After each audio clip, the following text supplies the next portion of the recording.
Assalamualaikum warahmatullahi wabarakatuh. Alhamdulillah anak-anak, pagi ini kita berjumpa lagi pada pembelajaran tema 3 tokoh dan penemuan, subtema 3 pembelajaran 2. Anak-anak, kamu pasti suka mendengar radio bukan? Ayo kita cari tahu bagaimana radio ditemukan dengan membaca kisah di bawah ini. Guglielmo Marconi, sang penemu radio. Lahir di Bologna, Italia pada 25 April 1874. Sejak kecil, ia menunjukkan minat pada bidang fisika dan elektro. Pada tahun 1895, ia memulai penelitiannya sampai menemukan telegraf tanpa kabel. Ini merupakan cikal bakal radio. Pada tahun 1897, Marconi mempresentasikan hasil temuannya. Alat komunikasi dengan menggunakan sinyal tanpa kabel yang mampu menjangkau jarak 19,3 km. Itulah radio yang hingga saat ini dirasakan manfaatnya oleh kita. Tahun 1901, Marconi berhasil membuktikan bahwa gelombang tanpa kabel temuannya tidak akan terganggu oleh lekukan bumi. Ia menyebarkan sinyal radio pertama sejauh 3.380 km sampai menyeberangi Samudra Atlantik. Penelitian Marconi terus berkembang. Selain pemancar radio, ia menemukan perangkat komunikasi lain yang menggunakan gelombang tanpa kabel, yaitu telegram, radio, dan teknologi radar. Atas jasa yang sangat bermanfaat bagi perkembangan ilmu pengetahuan, Marconi menerima banyak penghargaan. Penghargaannya antara lain Nobel di bidang fisika dan gelar kehormatan dari Kaisar Rusia. Coba berdasarkan teks di atas, kita jawab pertanyaan berikut. Menurutmu apa dampak penemuan Guglielmo Marconi bagi warga dunia? Siapa yang bisa, nak? Oke, dampak penemuannya adalah warga dunia dapat berkomunikasi dengan menggunakan sinyal tanpa kabel yang mampu menjangkau jarak 19,3 km, ya. Jadi warga dunia dapat berkomunikasi dengan menggunakan sinyal tanpa kabel atau istilahnya sekarang radio, ya. Baik, yang selanjutnya, pertanyaan selanjutnya. Apa yang akan terjadi jika Guglielmo Marconi tidak menemukan radio? Ya, diskusikan. Coba kira-kira apa jawabannya?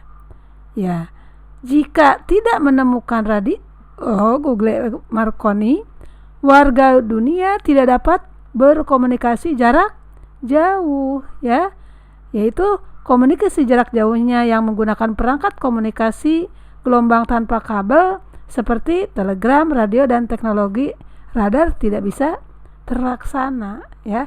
Makanya dengan penemuan ini alhamdulillah, ya, kita bisa berkomunikasi. Selanjutnya, anak-anak perhatikan. Jadi penemuan beliau, ya, dengan menemukan radio banyak membawa manfaat bagi penduduk dunia. Lalu bagaimana kita memanfaatkan temuannya dengan bijak? Yuk kita pelajari. Pernahkah kamu mendengar radio? Apa yang biasanya kamu dengarkan melalui radio? Lani suka sekali mendengarkan berbagai lagu dari stasiun radio. Ketika Lani mendengarkan radio di kamarnya, volume suara radio itu keras, sehingga adiknya yang sedang belajar merasa terganggu. Menurutmu, apakah Lani sudah menggunakan hak dan kewajiban secara seimbang? Apa jawabannya, nak? Ya. Kalau melihat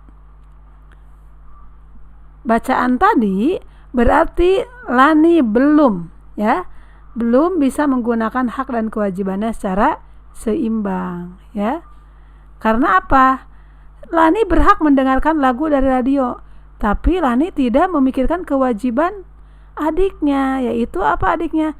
Adiknya itu ingin belajar, ya, ingin mendapatkan pendidikan. Baik anak-anak, coba perhatikan ada gambar nih, ya, gambar yang pertama dan gambar yang kedua. Gambar pertama perhatikan, ada anak yang sedang berboncengan sepeda motor ya, bertiga ya, dan yang satu lagi yang sedang belajar ya. Oke, perhatikan tabelnya. Gambar pertama menggunakan hak dengan tanggung jawab. Kalau lihat gambar itu bagaimana nak? Dia sudah menggunakan haknya belum? Ya, belum dia. Karena apa? Karena anak-anak tidak boleh menggunakan kendaraan bermotor. Ya kan? Belum boleh. Ya. Kemudian setiap pengendara juga harus memakai helm. Nah, ini anak-anak aja sudah nggak boleh memakai motor ya. Bertiga lagi anak-anak kecil itu sudah melanggar. Berarti dia belum menggunakan haknya dengan tanggung jawab. Kemudian melaksanakan kewajiban dengan tanggung jawab. Apakah mereka melaksanakan kewajiban dengan tanggung jawab? Belum, ya kan? Kenapa? Karena tidak mematuhi tata tertib, ya. Dia tidak mematuhi tata tertib berkendara di jalan raya. Baik, lihat gambar kedua. Ya. Coba perhatikan gambarnya, ekspresi mukanya seperti apa tuh? Ya.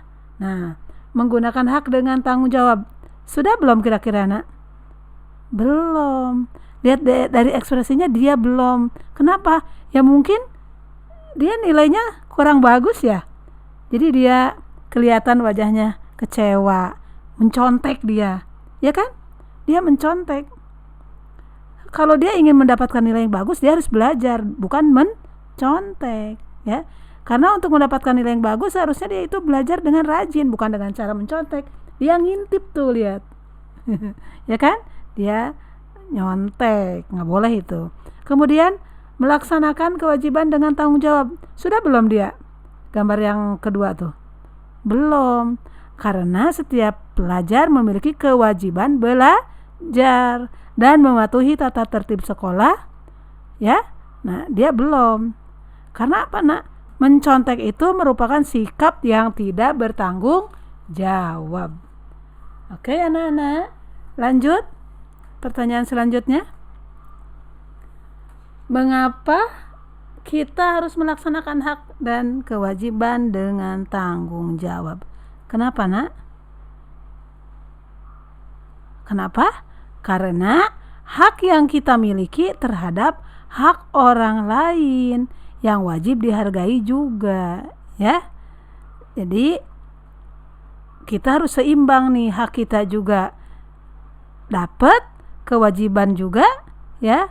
Hak orang lain juga dapat, gitu ya, harus dihargai. Hak kita dapat, hak orang lain juga harus dihargai. Baru itu kita seimbang, ya. Kemudian apa yang akan terjadi jika kita tidak melaksanakannya? Bagaimana, nak? Jika kita tidak melaksanakannya, tidak seimbang antara hak dan kewajiban, akan merugikan diri sendiri dan orang lain. Baiklah anak-anak, itulah pembelajaran pada pagi ini. Silakan kalian isi tadi penjelasan-penjelasan Ibu ke dalam kolom yang tersedia yang kosong ya. Baik, terima kasih, selamat belajar. Wassalamualaikum warahmatullahi wabarakatuh.